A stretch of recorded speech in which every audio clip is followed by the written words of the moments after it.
연이은 논란으로 홍역을 치르고 있죠. 외식 전문가이자 방송인 백종원 씨 얘기인데 저희가 뭐 매주 하나씩 전해드리는 것 같은데 계속 하나씩 일이 나오고 있습니다.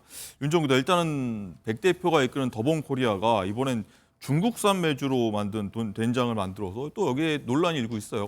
네, 이 해당 된장 제품이 생산된 이 공장이 백석 공장인데 이 네. 공장이 농업진흥구역으로 지정이 돼 있습니다. 그래서 농지법 위반 의혹에 휩싸인 건데요. 네. 이 농업진흥구역에서는 가공 처리 시설을 지을 수가 없습니다. 그런데 예외적으로 국내에서 생산된 농산물을 가공하는 시설은 허용을 하도록 하고 있는데요.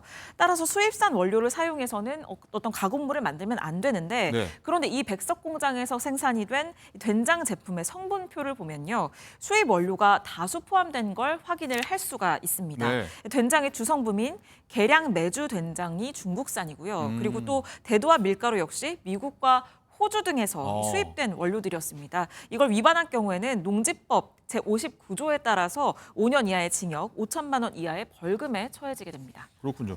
자, 이경민 변호사님, 일단 농지법 위반 논란에 대해서 이 해당 회사 측 입장을 보니까 법을 잘 몰랐다. 이게 입장입니다. 그렇죠. 이게 사실 피의자들이 보통 이제 이런 문제가 됐을 때 네. 좀 주장할 수 있는 게 여러 가지가 있는데 무죄 무혐의를 주장하는 분이 있고 아니면은 잘 몰랐다. 법률의 부지, 그러니까 이런 몰랐음을 주장을 하는 사람도 있거든요. 네. 근데 이게 수사기관이나 재판부에서는 몰랐다라고 하는 부분은 사실 합당한 변명이 되지는 않습니다. 개인도 아니고 회사지 않습니까? 그렇습니다. 예. 그래서 이런 부분들에 있어서는 주장은 하고 있지만 전혀 받아들여지지 않는 주장이라고 보시면 될 것 네. 같고, 그래서 좀 어떻게 보면 이제 더본코리아라는 것도 이제 기업이고 그 동안에 이제 많은 어떻게 보면 이제 가공식품들을 또 만들어 왔을 것인데 좀 이렇게 이제 대처를 했다라는 게 조금 어쨌든 이번 기회를 통해서 좀 계속해서 문제 제기도 되고 있는 만큼 네. 좀 자성적인 그런 뭐 자세가 좀 필요하지 않을까 그렇게 생각이 네, 듭니다. 일단은 뭐 해당 제품 홍보 보면은 전통 된장의 깊은 맛 그대로다라고 했거든요. 여기에 대해서 이렇게 알고 샀던 분들이나 사려고 했던 분들, 소비자들 굉장히 배신감이 클 것 같은데요. 그렇죠. 이게 지금 그 더본코리아의 그런 이제 자사 또 제품몰이 있습니다. 네. 그 더본몰에서 이렇게 지금 전통의 깊은 된장 맛이다 이렇게 그렇게 이제 홍보를 하고 있는데, 근데 그걸 일반 소비자들 입장에서 보면 그러면 약간 이제 해석을 하기로는 국내산 원료로만 이제 쓰는 게 아니냐, 또 이렇게도 또 해석이 될 수는 있는 부분인 것 같거든요.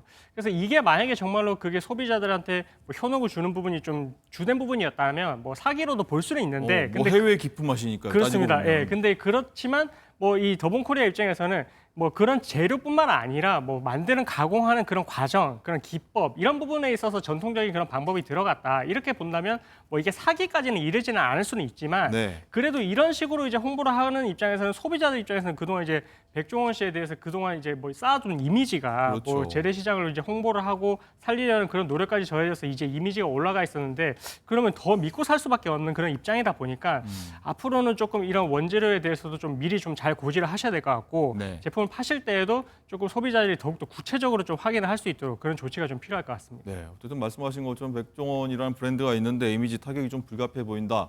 연이어서 계속 논란이 있거든요.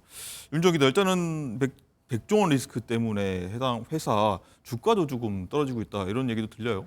네, 그렇습니다. 지금 이번에 이 농지법 위반뿐만 아니라 이 앞서서 백석 공장은 비닐하우스를 허가 없이 창고로 사용을 한 혐의로도 한 차례 고발이 네. 되기도 했었고요.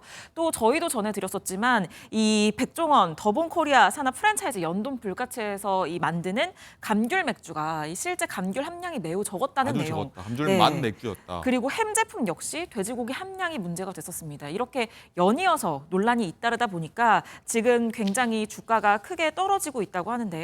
이 더본코리아 주가는 지난해 11월 6일 이 상장해서 이틀날 종가 기준 5만 1,700원까지 치솟으면서 굉장히 호조를 보였었는데, 지금 최근 주가를 보면 어제 기준으로는 2만 8,250원까지 하락을 했습니다. 네. 5달 동안 45% 가까이 떨어진 겁니다. 자, 이경민 변호사님, 일단 백종원 브랜드라고 할 수가 있는데 좀 반전이 좀 필요할 것 같아요. 그렇습니다. 지금 어쨌든 계속해서 이제 연일 뭐 논란이 터지고 있고, 네. 그리고 뭐 이런 원재료에 대한 부분들도 결국은 이제 어떻게 보면 소비자들의 건강과도 직결이 될 수 있고, 그렇겠죠. 아니면 이 선택을 하는 문제도 이제 직접적인 영향을 줄 수 있는 부분인 것 같거든요. 그래서 이미지를 그동안 쌓아온 만큼 앞으로 이런 거를 좀 재발을 방지하셔가지고 조금 더 이제 국민들이 좀 믿고 살 수 있는 그런 환경을 좀 조성을 해야 될 것 같습니다. 가공햄 가격 논란, 맥주 함량 논란 이런 것들은 법적으로는 문제가 없습니까? 일단은 그 함량에 대해서는 이게 만약에 정말로 이제 이 국내산만을 위주로 산정을 해서 팔고 있다. 네. 이렇게까지 고지를 했으면은 그거는 이제 혹시나 이제 선택하는 과정에서 그게 결정적인 원인으로 자기했으면 법적인 좀 처벌이 될 수는 있는데 네. 아직까지는 이게 뭐 논란의 입장이 있고 뭐 수사까지 들어간 건 아니라서 그 부분에 대해서 처벌까지 되는지 좀 지켜봐야 될 것 같습니다. 알겠습니다. 좀 지켜보도록 하겠습니다.